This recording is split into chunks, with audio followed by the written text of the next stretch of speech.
Okay, this is the sheet that says 8450. It was from when we did the product rule, and we didn't have time to go over this in class, so here it is now. So this was problem number 1, and this requires a product rule.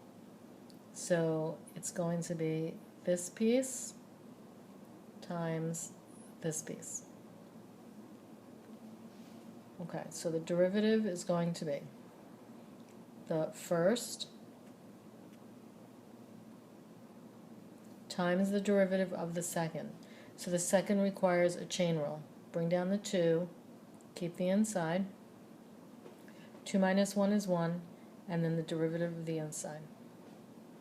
So it's the first times the derivative of the second plus the second times the derivative of the first. So that requires a chain rule. Bring down the 3, keep the inside. 3 minus 1 is 2, and then you need the derivative of the inside. Okay, so this is not a choice, so we're going to have to simplify a bit. So this piece here, that's already simplified. Let's leave that alone. Okay, now I'm going to do this piece.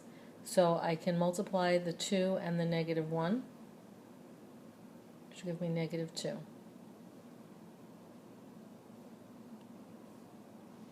Okay, this piece I'm going to leave alone.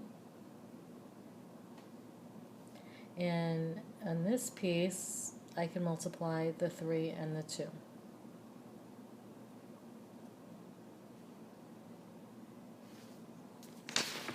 Okay, and so next what I'm going to do is I am going to, let me get a different color. I'm going to distribute this negative 2 with what's in here, because as of right now this doesn't match any of the choices. So I'm going to get this.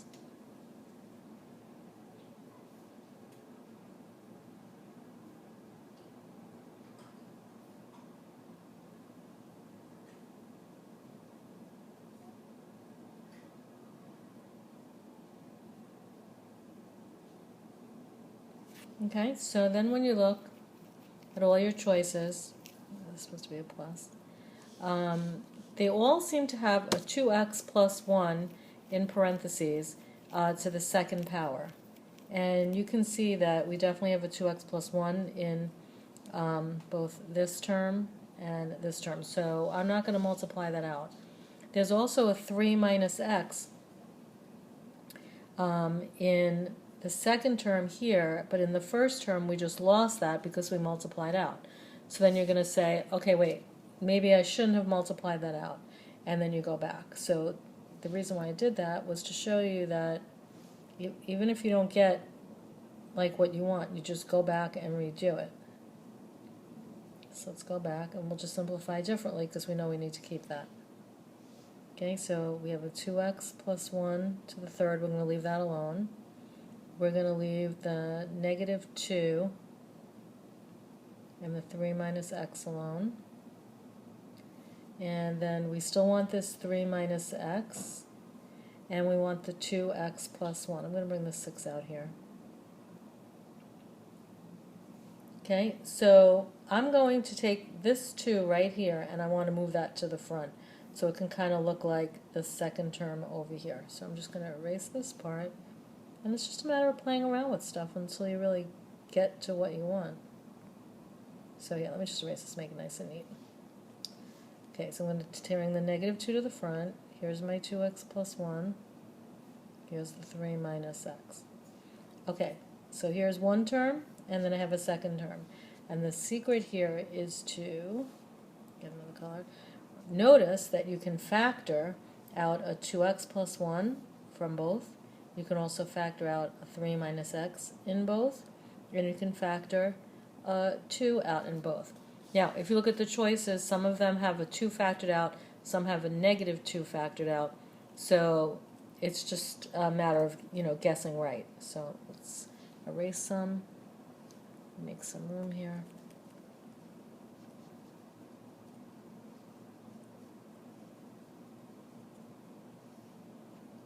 Okay.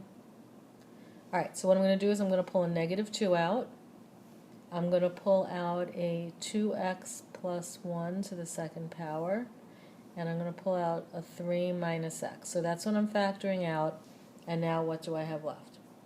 Okay, so to get my first term, I'm missing a 2x plus 1. And then for the second term, I'd be missing negative 2 times something. Yeah, this negative 2 times something has to give me 6. So that's a negative 3. So take this positive out. I still have a 3 minus x.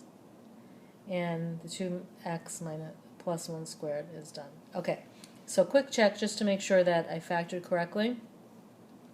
If I multiply this whole piece by this, I should get this.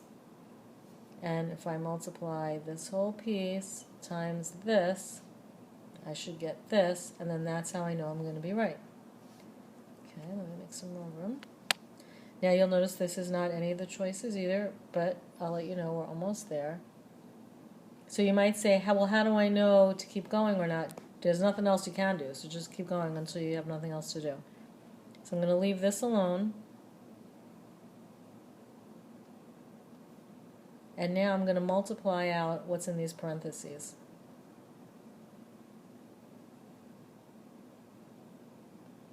Okay, I'm going to keep simplifying.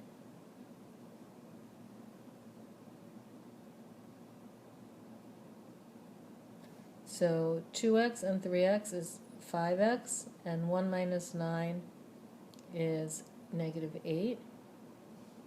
And this is exactly choice E. Right? Negative 2, 2x plus 1 squared, 3 minus x, 5x minus 8. That is choice E. Okay, so I just realized I think I might have told you that it was choice B, but it was actually E, so I hope that that did not cause tons of confusion for you. All right, let's move on to number 2.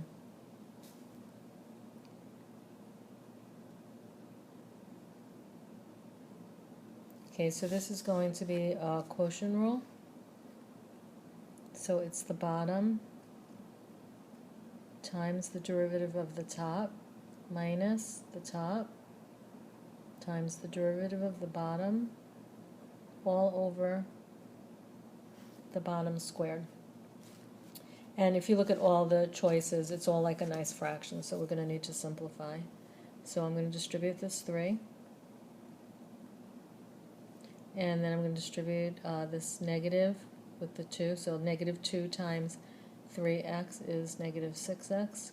And negative 2 times the negative 2 is positive 4. And then these cancel.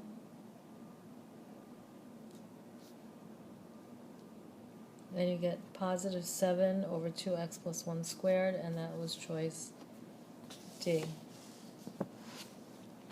Okay. Number 3.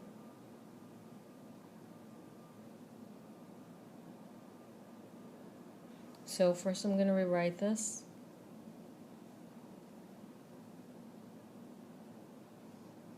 And then I'm going to use a product rule. It's going to be this times that. Okay, so it's the first times the derivative of the second. That's a chain rule. Bring down the 1/2, keep the inside. 1/2 minus 2/2 is a negative 1/2, and then you need the derivative of the inside. So it's the first times the derivative of the second plus the second times the derivative of the first. So we have to get this looking like one fraction. So we have the 2x. Okay, now for the next piece, you have 1/2 times 3, that's going to be 3/2. And then this piece has a negative exponent, so that means that that's going to go down to the bottom with the square root.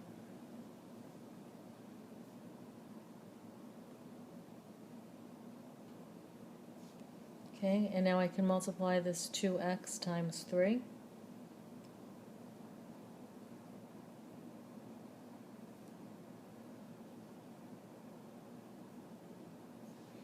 And then you can see 2 goes into 6 3 times. So I'm just going to make some room up here.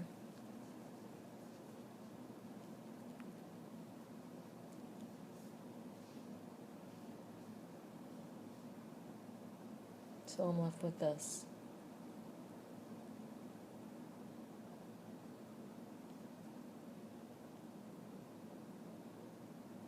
Okay, so we're going to need a common denominator. We're going to put that over 1. And our common denominator is going to be radical 3x minus 1. So the first fraction stays the same. Now you're looking at the second. So you have to say, how did I go from 1 to radical 3x minus 1? Well, you had to have multiplied by radical 3x minus 1. That means you have to multiply the numerator by radical 3x minus 1. Well, you're going to have the 2, and then if you multiply radical 3x minus 1 times radical 3x minus 1, you get just what's inside, which is 3x minus 1.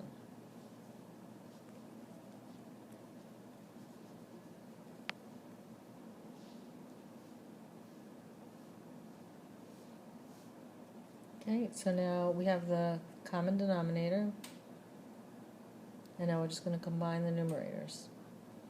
So we're going to distribute that 2.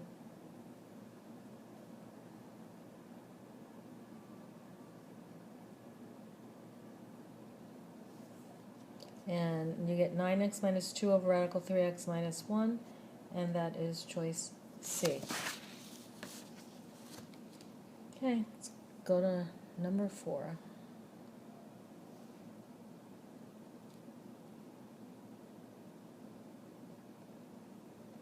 Okay, this one is super easy if you think about it.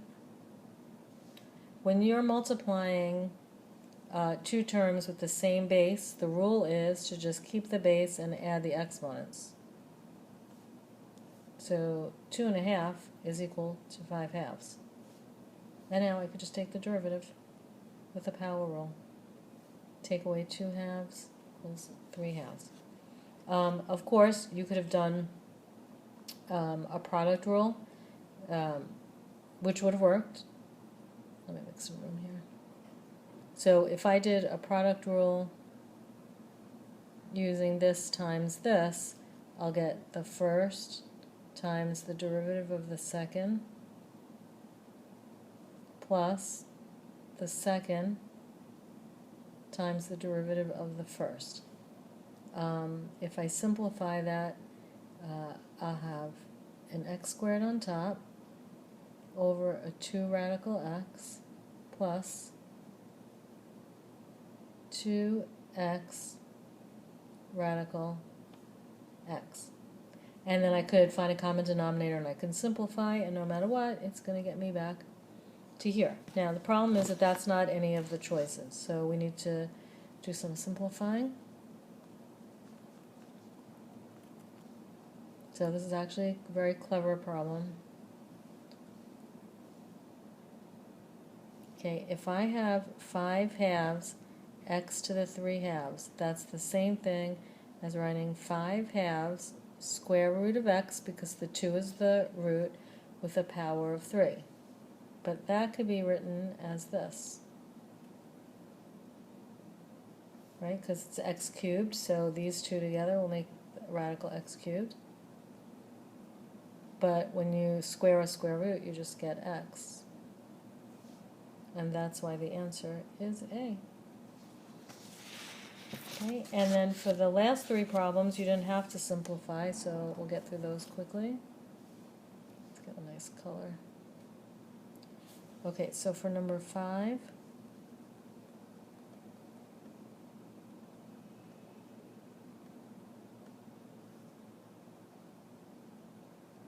okay, this is definitely a product rule. So it's the first times the derivative of the second plus the second times the derivative of the first. Okay, and that's it for number 5. Number 6 was this.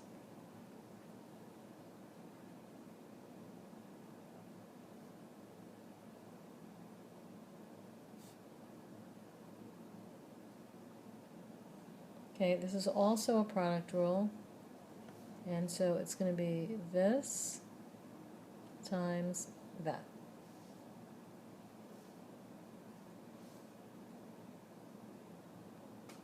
Okay, so g prime of x is going to be the first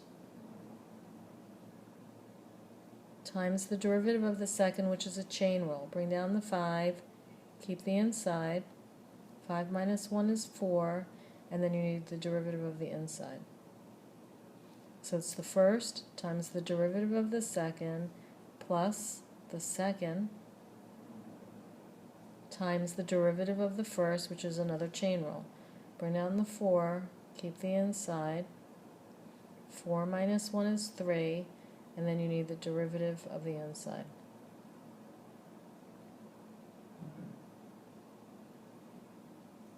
Okay, and that's it for number 6. And finally, for number 7,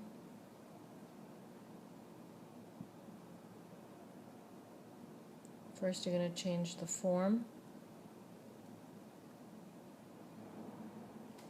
And now this is going to be a product rule, so it's the first, and that's the second. Okay, so the derivative is going to be the first times the derivative of the second, which is a chain rule. Bring down the 1/2, keep the inside. 1/2 minus 2/2 is a negative 1/2 times the derivative of the inside. So you have the first times the derivative of the second plus the second, which I'm going to put back under the radical, but you could write it to the 1/2 power, it doesn't matter, times the derivative of the first. And that finishes that. Any questions, let me know tomorrow.